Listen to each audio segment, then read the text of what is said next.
Graça e paz, irmãos, irmãs e amigos, que prazer, que bênção estar de volta e depois de um final de semana, sob os cuidados do Senhor, nós estamos de volta para mais uma live Gotas de Orvalho.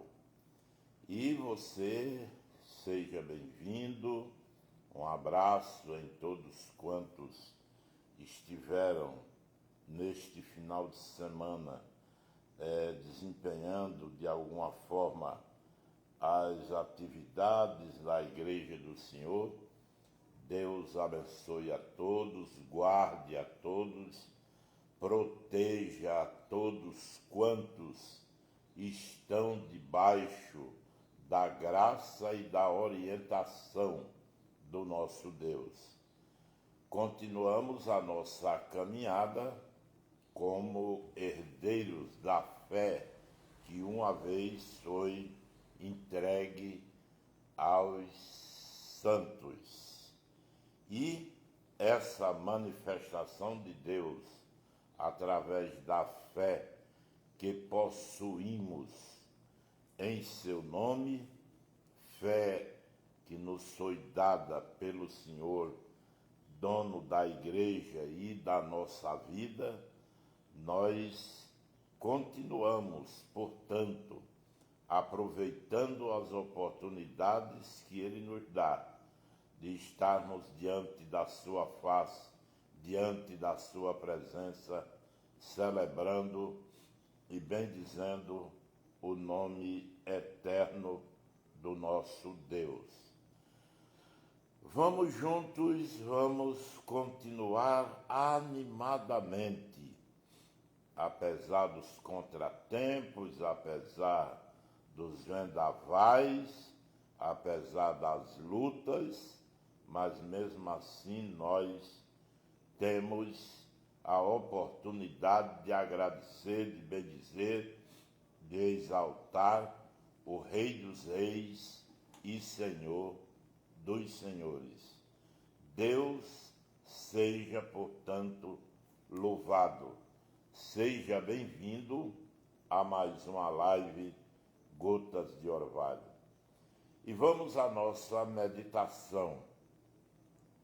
E nós estamos meditando nas realizações do nosso Deus, operando grandes sinais e maravilhas na terra do Egito, com a determinação de tirar o povo que lá estava sofrendo, padecendo, escravizado, oprimido e debaixo de toda sorte de humilhação, porque é assim que acontece com cada um de nós quando está debaixo de opressão.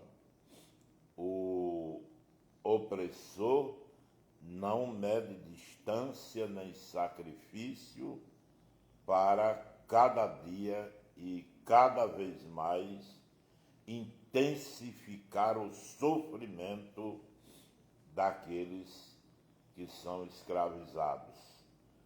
Portanto, Deus se levanta, e essa questão, a gente dizer que Deus se levanta, não é porque Ele esteja assentado, ou deitado, ou encurvado, mas é uma linguagem que nos ajuda a compreender que Deus resolveu tirar o seu povo daquela escravidão. Ele determinou tirar o seu povo de debaixo da opressão. Ele determinou e realizou. Como diz a Bíblia, e eu gosto sempre de repetir, que ele tirou aquele povo daquela escravidão com mão forte e braço estendido. Faraó era de coração endurecido, era determinado a não deixar o povo sair e, portanto, Deus, em sua soberania e grande poder, retirou, como diz a Bíblia, o povo do Egito, estendendo a sua mão e fortalecendo o seu braço, e arrancou daquela terra de servidão o povo que estava sofrendo. E tudo isso, irmãos, irmãs e amigos, nos serve de lição. Nós temos que ter paciência e começar a pensar, a meditar que Deus faz grandes coisas para libertar o seu povo, para dar alívio das cargas, dos jugos, do domínio daquele que oprime. E a gente não deve nem imaginar que ficaremos debaixo de opressão a vida inteira, porque Deus está atento, muito mais do que nós imaginamos. E isso, quando Ele nota que nós estamos nos desviando por caminhos tortuosos, Ele estende a sua mão e nos dá a consolação e nos traz de volta para o caminho que Ele quer que nós trilhemos de acordo com a sua vontade. E nós tivemos, na sexta-feira passada, refletindo sobre a realização da chuva de pedras sobre o Egito. E você pode perceber que a lição é constante no registro desses acontecimentos. O Egito tinha um Deus protetor.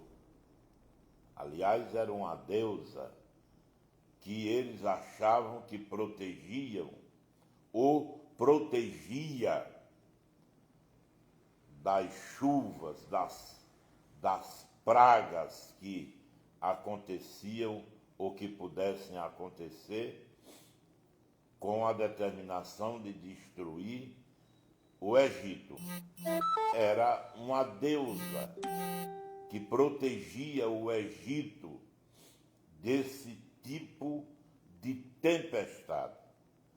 Mas desta vez, a força da deusa não foi suficiente para evitar que o Egito fosse literalmente destruído. Literalmente, tanto o cereal que era plantado, como os animais, os homens, foram molestados por esta chuva de pedras enviada por aquele que tem o poder de superar as divindades, que na verdade não são divindades. E nós lemos aqui no versículo 27, a partir do versículo 27, quando o faraó notou que o Egito estava destruído.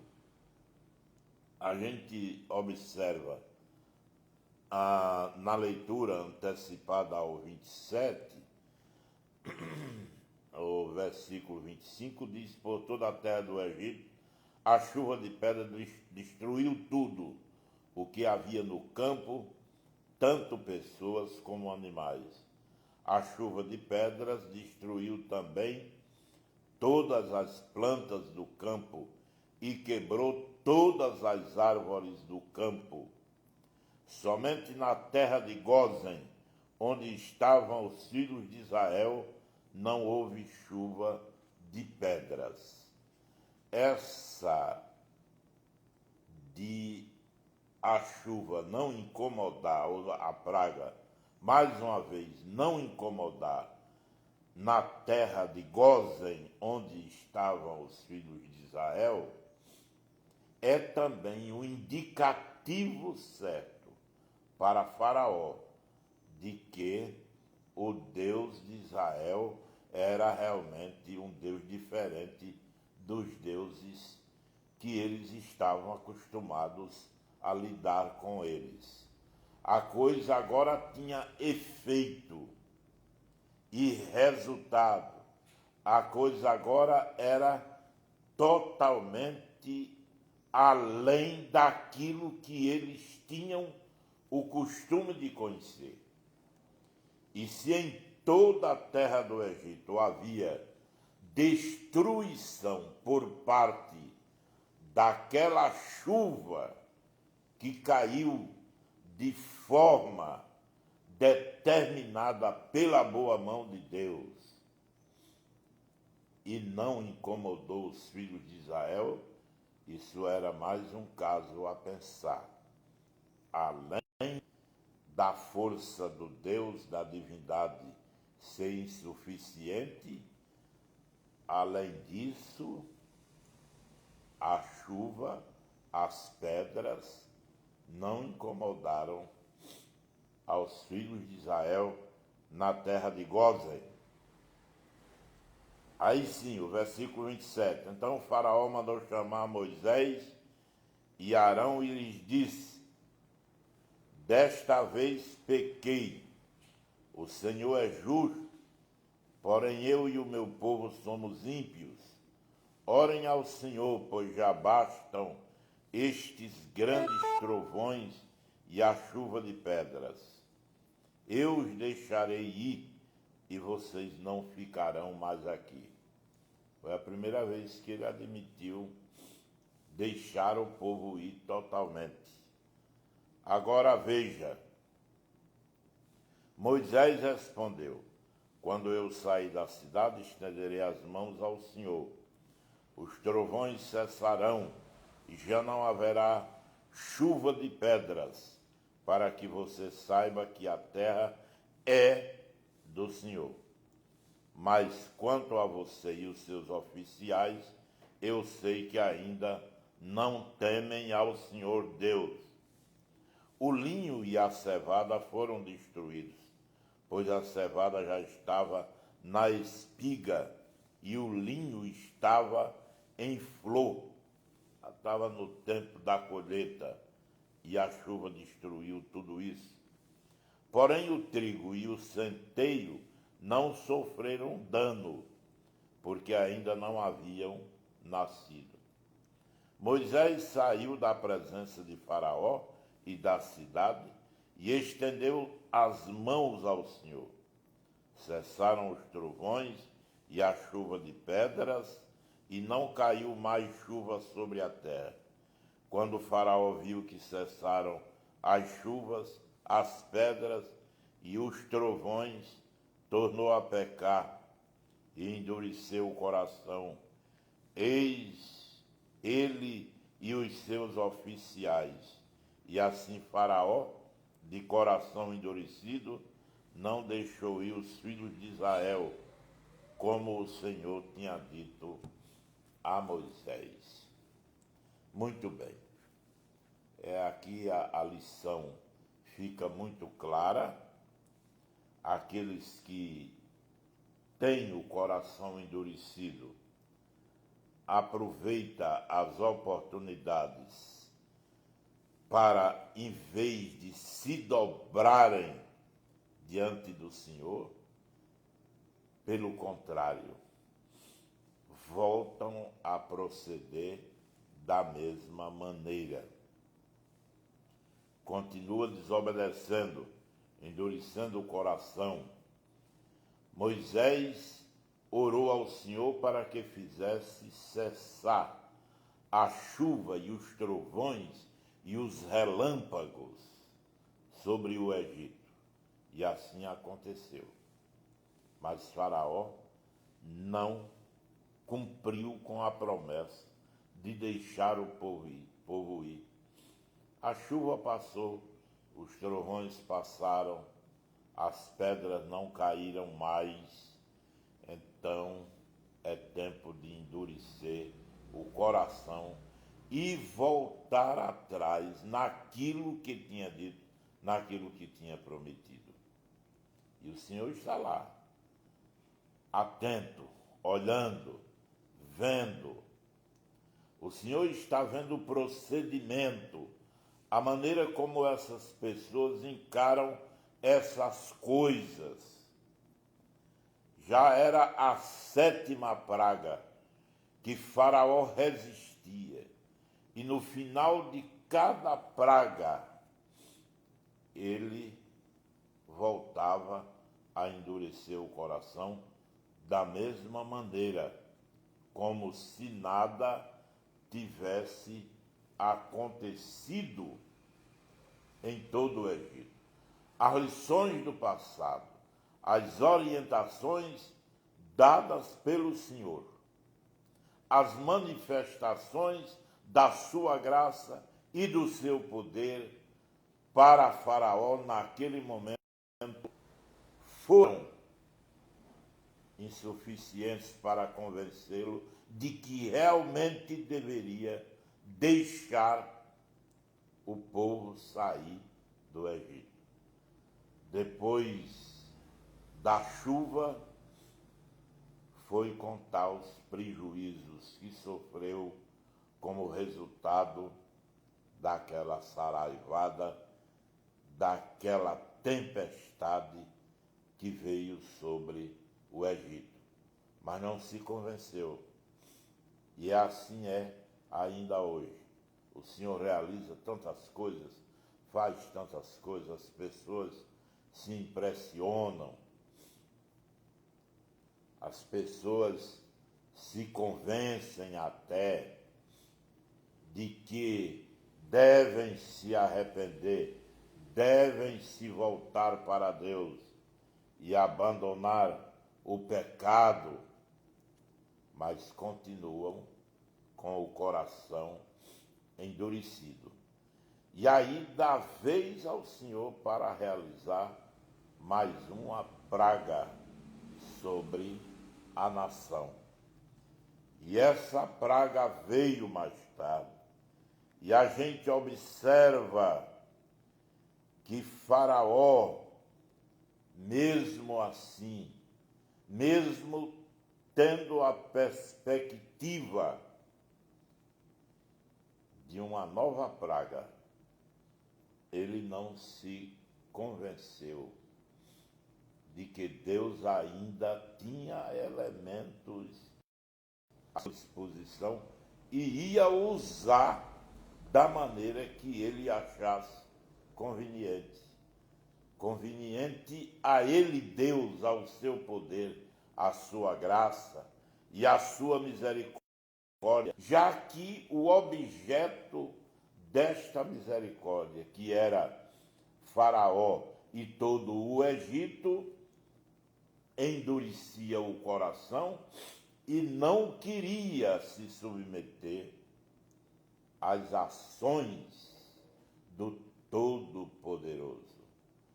Irmãos e irmãs, amanhã, se Deus quiser, a gente vai observar mais uma praga, a de número 8, a invasão de gafanhotos sobre a terra do Egito. Mas isso amanhã a gente vê essa situação e eu lhe convido para acompanhar conosco esse momento de adoração e de gratidão ao nosso Deus. Deus abençoe. E agora nós vamos orar ao nosso Deus. Hoje a gente não tem a citação dos nomes, hoje é a segunda-feira, é o primeiro dia útil da semana e nós agradecemos a Deus por isso. Tivemos um final de semana muito movimentado, abençoado, reuniões muito fervorosas, e a gente vai agradecer a Deus enquanto Ele puder, ou Ele desejar, que Ele pode, enquanto Ele desejar realizar grandes coisas no meio do seu povo. A igreja do Senhor. Ninguém é igreja sozinho. Essa história de que eu sou a igreja, independentemente, é a artimanha, pode ter certeza, é a artimanha do capiroto. Não vá nessa onda, não. Não, mas eu sou a igreja, eu posso fazer porque eu sou a igreja. Ninguém é a igreja. A igreja são os santos reunidos, unidos em comunhão, participando para a glória do nome do Senhor. Vamos orar, vamos buscar a presença do nosso Deus. Levante assim a sua mão e vamos orar. Senhor, nós estamos ainda diante do teu altar. Ajuda-nos a estar prontos para ouvir os teus ensinamentos, os teus conselhos e as orientações que nos são dadas, às vezes de forma destruidora, como vemos aqui na terra do Egito. Mas tu és fiel, tu és Senhor, em ti podemos descansar e celebrar o teu nome. Abençoe cada irmão, cada irmã, cada amigo ouvinte, onde quer que se encontre, que o teu Espírito Santo domine cada coração. Estende as tuas mãos e ajuda-nos a te servir para a tua glória e para o teu louvor. Ajuda-nos, ó Pai, faze-nos andar na direção do teu Espírito Santo. Não permitas que venhamos a nos desviar nem para a direita, nem para a esquerda. Ajuda-nos, ó Senhor, a observar, ver, contemplar, divisar ou vislumbrar o caminho que o Senhor tem estabelecido para o nosso coração. Estende as tuas mãos, Senhor, toca em cada vida, enche da tua graça, transforma cada situação. Tu és Deus soberano e cheio de misericórdia, pois as suas misericórdias se renovam a cada manhã. Deus tremendo, Deus de graça, Deus de poder e de santa piedade, ajuda-nos a nos ouvir a tua voz, faze-nos guardar os teus ensinamentos para a tua glória e o teu louvor.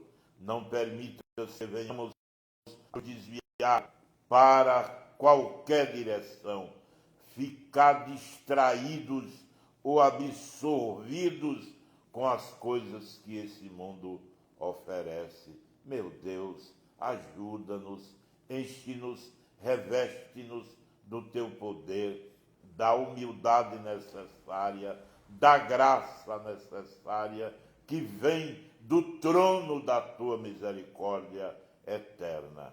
Nós te pedimos, Senhor, dá-nos um dia de paz, debaixo da tua proteção, e ajuda-nos para a tua glória e para o teu louvor. Nós te pedimos, te agradecemos e te bendizemos no nome de Jesus, o teu Filho amado, que vive e reina para todo sempre. Amém, meu Deus. Amém, meu Deus. Amém. Deus abençoe a cada irmão, a cada irmã, a cada amigo ouvinte e que acompanha a nossa live nesta manhã de segunda-feira para a glória do nome do Senhor. E não deixe de compartilhar. Vamos lá, irmãos. Vamos ajudar, auxiliar. Você compartilha aí, muito rápido, não custa nada. E nos traz um grande benefício, porque outras pessoas tomam conhecimento da existência dessa live.